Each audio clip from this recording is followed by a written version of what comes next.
veremos hoje o capítulo de sistema genital feminino, entendendo como são constituídas histologicamente as tubas uterinas, o útero, a vagina e as glândulas mamárias.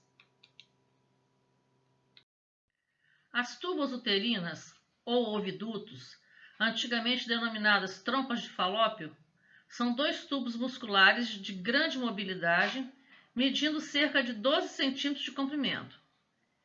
Uma de suas extremidades, o infundíbulo, abre-se na cavidade peritoneal, próximo ao ovário, e tem prolongamentos em forma de franjas, chamadas fímbrias. A outra extremidade, intramural, atravessa a parede do útero e se abre no seu interior. A parede da tuba uterina é composta de 3 camadas: uma mucosa, uma espessa camada de músculo liso disposto em uma camada circular ou espiral interna e uma camada longitudinal externa, e uma serosa, formada de um folheto visceral do peritônio. A mucosa da tuba uterina é formada por um epitélio colunar simples e por uma lâmina própria de tecido conjuntivo frouxo. O epitélio contém 2 tipos de células, ciliadas e secretoras. Os cílios batem em direção ao útero, movimentando nessa direção uma película de muco que cobre sua superfície. Esse líquido consiste principalmente em produtos das células secretoras. No momento da ovulação, a tuba uterina exibe movimentos e a extremidade afunilada da ampola com numerosas fímbrias se posiciona muito perto da superfície do ovário. Isso favorece a captação do ovócito que foi ovulado. A secreção tem funções nutritivas e protetoras em relação ao ovócito, além de promover capacitação dos espermatozoides. A menos que seja fertilizado, o ovócito permanece viável por um máximo de 24 horas. Se a fertilização não acontece, o ovócito sofre autólise na tuba uterina sem completar a segunda divisão de maturação. Uma vez fertilizado, o ovócito, agora chamado de zigoto, inicia uma série de divisões celulares e é transportado para o útero, um processo que dura aproximadamente 5 dias. Às vezes, o óvulo fertilizado é implantado fora do útero, resultando em uma gravidez ectópica. A gravidez ectópica geralmente ocorre em uma das tubas uterinas. A principal complicação são as físicas, como a possível ruptura da tuba, o que leva a um sangramento intenso, podendo causar uma hemorragia com riscos de vida para a paciente. O útero tem a forma de uma pera e o corpo do útero é a porção dilatada cuja parte superior, em forma de cúpula, é chamada de fundo do útero. Sua porção estreitada, que se abre na vagina, é a cérvice ou colo uterino. A parede do útero é relativamente espessa e formada por 3 camadas. Externamente é uma delgada serosa constituída de mesotélio e tecido conjuntivo, ou, dependendo da porção do órgão, uma adventícia constituída de tecido conjuntivo sem revestimento de mesotélio. As outras camadas uterinas são o miométrio, uma espessa camada de músculo liso, e o endométrio ou mucosa uterina, revestindo a cavidade do útero. O endométrio consiste em um epitélio e uma lâmina própria que contém glândulas tubulares simples, as quais, às vezes, se ramificam nas porções mais profundas, próximo ao miométrio. O epitélio que reveste a cavidade uterina é do tipo simples colunar, formado por células ciliadas e células secretoras. O tecido conjuntivo da lâmina própria é rico em fibroblastos e contém abundante matriz extracelular. O endométrio pode ser subdividido em 2 camadas. A camada basal, mais profunda, adjacente ao miométrio, constituída pelo tecido conjuntivo e pela porção inicial das glândulas uterinas, e a camada funcional, formada pelo restante do tecido conjuntivo da lâmina própria e pela porção final e desembocadura das glândulas e também o epitélio superficial. Enquanto a camada funcional sofre mudanças intensas durante os ciclos menstruais, a basal permanece quase inalterada. Depois da puberdade, os hormônios ovarianos, por estímulo da adenohipófise, fazem com que o endométrio passe por modificações durante o ciclo menstrual, cuja duração é variável, com média de 28 dias. Se não ocorre a fertilização do ovócito e a implantação do embrião, o corpo lúteo deixa de funcionar 10 a 12 dias depois da ovulação. Em consequência, diminuem rapidamente os níveis de estrógenos e principalmente progesterona no sangue. Ocorrem vários ciclos de contração das artérias espirais do endométrio, produzindo isquemia e causando morte por necrose das paredes das artérias, assim como das células da porção da camada funcional do endométrio irrigada por esses vasos. As artérias se rompem após os locais de constrição e o sangramento começa.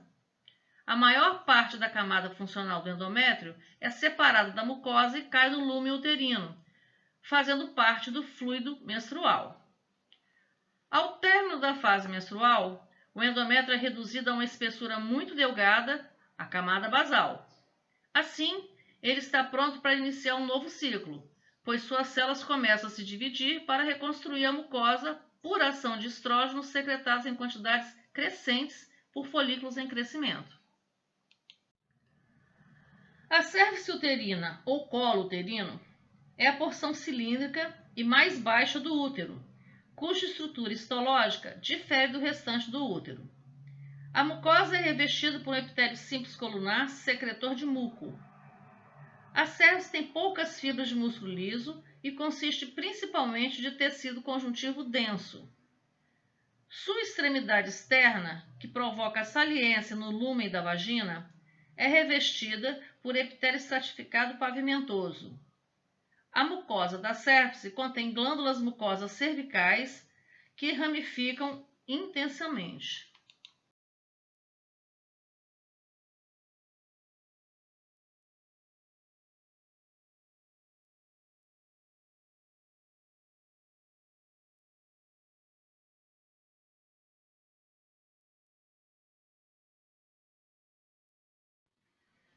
A parede da vagina não tem glândulas e consiste em 3 camadas: mucosa, muscular e adventícia. O muco existente no lúmen da vagina se origina das glândulas da cérvix uterina. O epitélio da mucosa vaginal de uma mulher adulta é estratificado pavimentoso. Suas células podem conter uma pequena quantidade de queratina.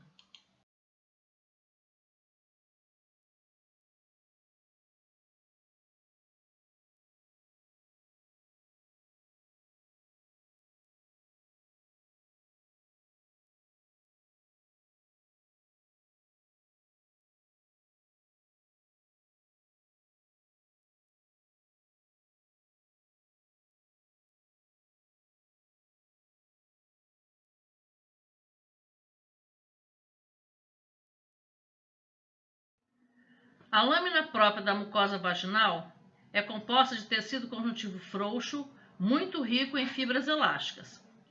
Dentre as células da lâmina própria, há quantidades relativamente grandes de linfócitos e neutrófilos. Durante certas fases do ciclo menstrual, esses dois tipos de leucócitos invadem o epitélio e passam para o lúmen da vagina. A camada muscular da vagina é composta principalmente de conjuntos longitudinais de fibras musculares lisas. Há alguns pacotes circulares, especialmente na parte mais interna, próximas à mucosa. Externamente à camada muscular, uma camada de tecido conjuntivo denso, a adventícia, rica em espessas fibras elásticas, une a vagina aos tecidos circunvizinhos. A grande elasticidade da vagina se deve ao elevado número de fibras elásticas no tecido conjuntivo de sua parede, no qual há um plexo venoso extenso, feixes nervosos e grupos de células nervosas. Cada glândula mamária consiste em 15 a 25 lóbulos de glândulas túbulo-alveolares compostas, cuja função é secretar leite para nutrir os recém-nascidos. Cada lóbulo, separado dos vizinhos por tecido conjuntivo denso e muito tecido adiposo, é, na realidade, uma glândula individualizada com seu próprio duto excretor, chamado de duto galactóforo. Esses dutos emerge independentemente no mamilo, que tem 15 a 25 aberturas. A estrutura histológica das glândulas mamárias varia de acordo com o sexo, a idade e o estado fisiológico. Na ausência de gestação, a glândula é quiescente e indiferenciada. Seu sistema de dutos é inativo. Durante a gestação, os alvéolos proliferam nas extremidades dos dutos e se preparam para a secreção de leite. Durante a lactação, os alvéolos são completamente diferenciados e a secreção de leite é abundante. Quando a lactação é suspensa, a glândula reverte ao estado não gravídico. Algumas gotículas de gordura e vacúolos contendo agregados de proteínas de leite são encontrados no citoplasma apical das células alveolares no fim da gestação. Na lactação, o citoplasma das células secretoras apresenta gotículas que contêm triglicerídeos. Essas gotículas de lipídios são liberadas no lúmen. O leite produzido pelas células epiteliais dos alvéolos se acumula no lúmen dos alvéolos e dentro dos dutos galactófaros.